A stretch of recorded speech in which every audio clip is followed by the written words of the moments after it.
Welcome back guys to another explanation of sequence। तो chapter की शुरुआत होती है। एक पेरेंट बोलता है तुम्हें पहले अपनी क्लास के बच्चों के पेरेंट से परमिशन लेनी होगी कि ये बच्चा हमारी क्लास में आ सकता है या नहीं। मेरे स्टूडेंट्स के पेरेंट्स नहीं है, इसलिए बस मुझे उनकी परमिशन लेनी होगी। तभी उस टीचर के स्टूडेंट आके कहते हैं टीचर आपको परमिशन लेने की कोई ज़रूरत नहीं, हम चाहते हैं शायशु हमारी क्लास ज्वाइन करे और हम आपको और शायशु को सपोर्ट करेंगे। ये सुनकर एक पेरेंट बोलती है तुम लोग एक रिफ्यूजी को अपनी क्लास में क्यों ज्वाइन करने दे रहे हो। एक स्टूडेंट उस पेरेंट पे चिल्लाकर कहता है हम इसकी कोई मदद नहीं कर रहे और उसे हमारी मदद की भी कोई ज़रूरत नहीं। अगर वो उस समय हमारी मदद नहीं करता तो आज हम लोग जिंदा नहीं होते। मुझे बुरा लगता है कि तुम लोग को स्ट्रॉन्गहोल्ड के बाहर की दुनिया के बारे में कुछ पता नहीं। टीचर बोलती है रैन शायशु हमारी क्लास को ज्वाइन करेगा तो जल्द से जल्द इससे रिलेटेड पेपर तैयार कर दो। दूसरा टीचर कहता है कोई प्रॉब्लम नहीं, मैं पेपर तैयार कर दूंगा।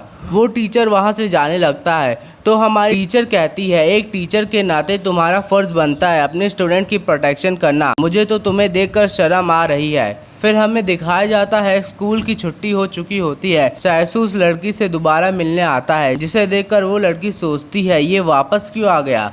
शायशु उससे कहता है तुम जल्दी से जल्द ठीक हो जाना। ये सुनकर वो लड़की शर्माने लगती है। टीचर बोलती है रैन शायशु चलो मैं तुम्हारी नई क्लास दिखाती हूँ। ठीक है टीचर। हमें दिखाया जाता है यांग शाओजिन भी उनके साथ खड़ी होती है। टीचर बोलती है अगर तुम्हें कुछ पढ़ाई में प्रॉब्लम आ रही है तो तुम मुझसे पूछ सकते हो। हाँ टीचर मुझे आपसे कुछ पूछना था। ओह अच्छा कौन से सब्जेक्ट से। शायशु बाइसिकल बोलता है। टीचर सोचती है शायशु अभी अभी स्ट्रॉन्गहोल्ड आया है इसलिए इसे मॉडर्न टेक्नोलॉजी के बारे में कुछ नहीं पता। यांग शाओजिन पूछती है तुमने बाइसिकल खरीद ली। शायशु बोलता है तुम इतनी चिंता क्यों कर रही हो, तुम तो मुझे अपनी क्लास में देखना नहीं चाहती थी। ओह वो तो मैंने ऐसे ही कह दिया था। जिसे देखकर शायशु को लगता है कि वो अपना सिर किसी दीवार पे मार ले और मन ही मन चिल्लाता है तुमने ऐसे ही कह दिया था। यांग शाओजिन बोलती है टीचर मिस जियांगवू ने बताया कि तुम मेरे बाजू में ही बैठोगे तो चलो आज से दोस्ती कर लेते हैं। और शाओजिन शायशु की तरफ एक दोस्ती का हाथ बढ़ाती है। शायशु उससे हाथ मिलाकर दोस्ती को एक्सेप्ट कर लेता है और सोचता है शायद से यही हमारी किस्मत थी। फिर टीचर मिस जियांगवू शायशु के घर पे आती है जिसे देखकर लुयान बोलता है भैया आप घर आ गए,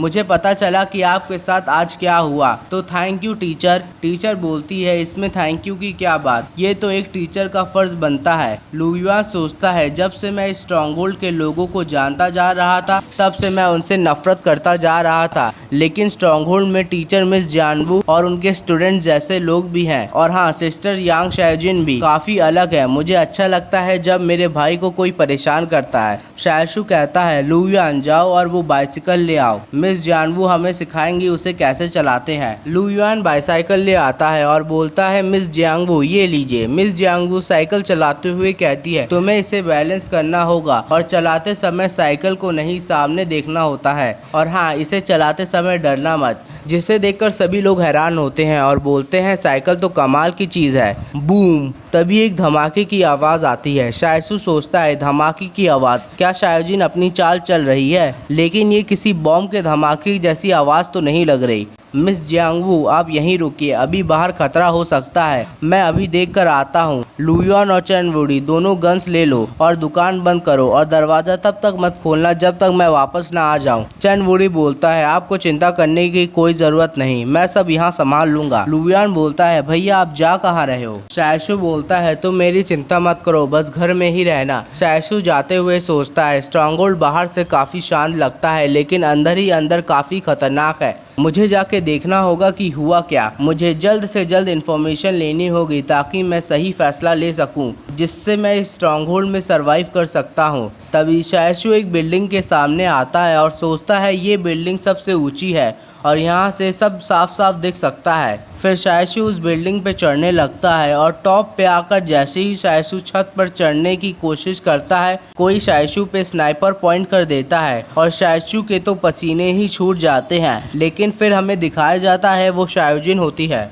ये देखकर शायसू सोचता है अगर यांग शाओजिन यहाँ है तो इसका मतलब इसके धमाके के साथ कोई रिश्ता नहीं है, क्योंकि इस एरिया के पास में ही धमाका हुआ है। फिर यांग शाओजिन स्नाइपर हटाकर बोलती है ऊपर आओ, और शायसू भी ऊपर आता है। शायसू बोलता है ये सब क्या चल रहा है। शाओजिन बोलती है टिंडर कॉप आग से खेल रही है, तुम्हारा मतलब क्या है। एक सुपर ह्यूमन अपना खून बेच रहा था। उस बंदे ने सोचा कि टिंडर कॉप सच में कोई चैरिटी कर रही है, लेकिन फिर टिंडर कॉप ने अपना असली चेहरा दिखा दिया और उस सुपर ह्यूमन को पकड़ने की कोशिश करने लगे, लेकिन वो फेल हो गए।